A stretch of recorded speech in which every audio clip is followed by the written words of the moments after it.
1812, coming on down, in 1812, there was a great wave of unemployment through the country. And couldn't blame that on the Republican Party anyhow. And that was in 1812, and they financed the money for public works by lottery. Did that by lottery. Got public works in 1812 by lottery.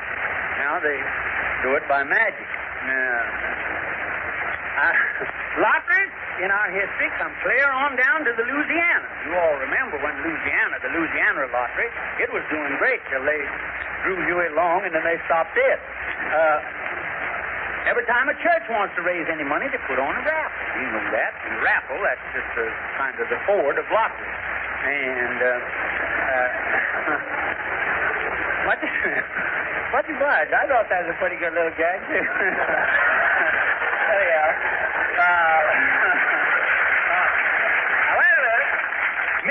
Millions of dollars was bet yesterday on the Kentucky Derby, and there's just hundreds and hundreds and hundreds of millions goes out of this country every year to foreign lotteries. Now, here's my plan. Now, mind you, this is not the real Rogers plan that I've been talking about. This is the Rogers, it's a temporary plan till I can get my mind on a better one, and which may be next Sunday or it may possibly be later. I'm proposing a giant lottery. That is, the more giant, the better. Let the government, big one. It's to be put on by the government, or still there's a lot of kick about the government going into business, so we may have to let the United States Chamber of Commerce put it on. And, or maybe the American Federation of Labor, or the Elks, or the Legion, or, my plan is to let each organization sell all the tickets they can, for the lottery. The government sells, the U.S. Chamber sells, the Federation, the Elks, the Legion, every organization, women's clubs, everything. Then the one selling the most is automatically the best organization, the business organization, and we don't have this argument over who's the best. If the U.S. Chamber wins, they will have proved it instead of just admitting it like they are now. In most lotteries, I imagine they take out about 20 or 25% for the charity that they're doing it for.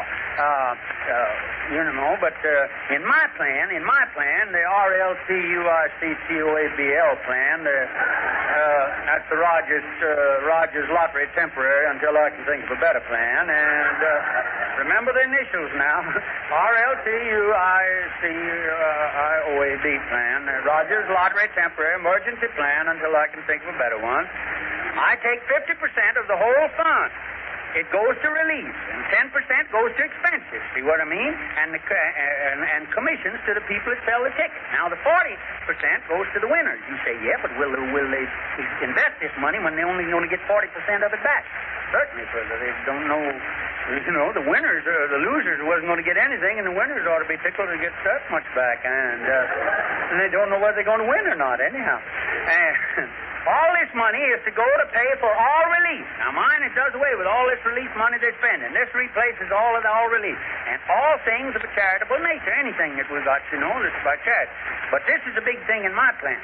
How are you going to make the rich fella, the old conservative rich fella, buy any tickets? Well, make every man who's got to buy and spend 5% of his salary or his earnings has got to go for, he's got to get, out of his gross income, he's got to spend 5%, see? If he makes $100,000 a year, he's got to buy $5,000 worth of tickets. If he makes $1 million, he's got to buy $50,000 worth of tickets. Now, he's got to give half of those tickets to a fund, and this fund is to provide tickets for all people that can't afford to buy any, see? That's for the poor people, women, children, and all.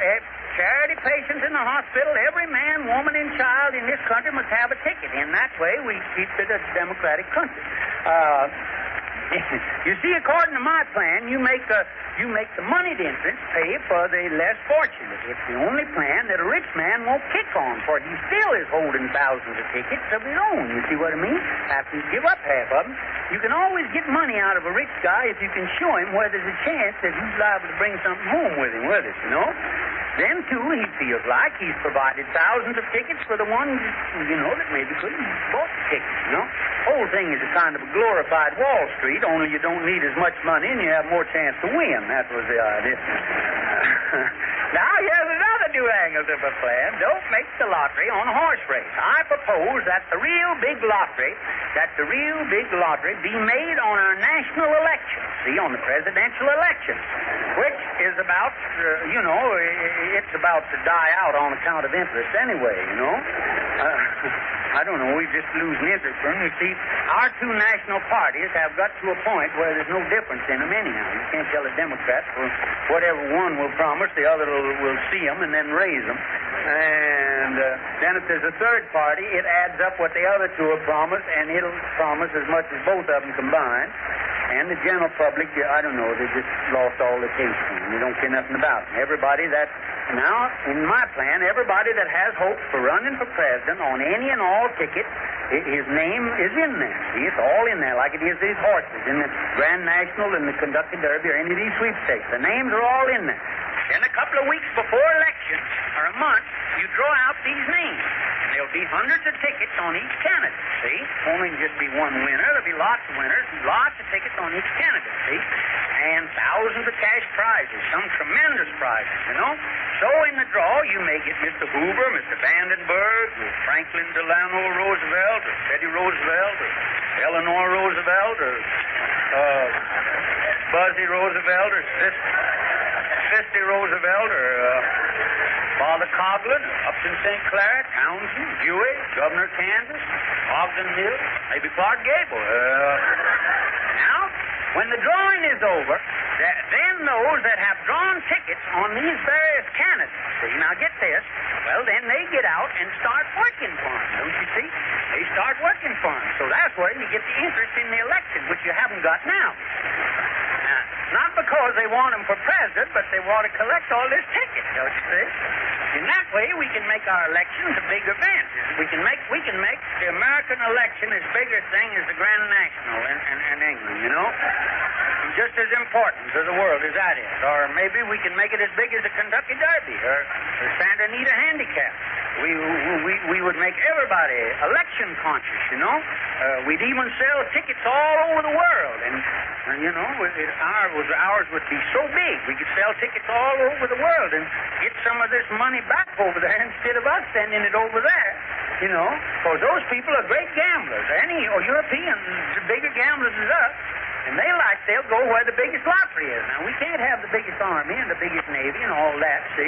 But we can have the biggest lottery. And I believe if you take this plan, you adopt the Rogers, RLTUICTOAB, and put that in, and put on the biggest lottery has ever been, I believe we're going to get our debts back. That's what I think, because if they send $1 over and we nick 60 cents out of it, we're going to make some money out of it. Well, that's what I got. Now, I've looked over. I got a minute here before this guy's got to blow this horn over this thing on. I've looked the whole plan over, and I can't find a flaw in it myself. Of course, I haven't showed it to anybody else, told anybody else about it. The poor would be for it, and the rich would be for it, and the candidates would be for it, and it would give... Well, here's the main thing it would do. It would give a national elections the thing they like now, which is dignity and prestige, That's what it would give. Thank you very much. Yeah.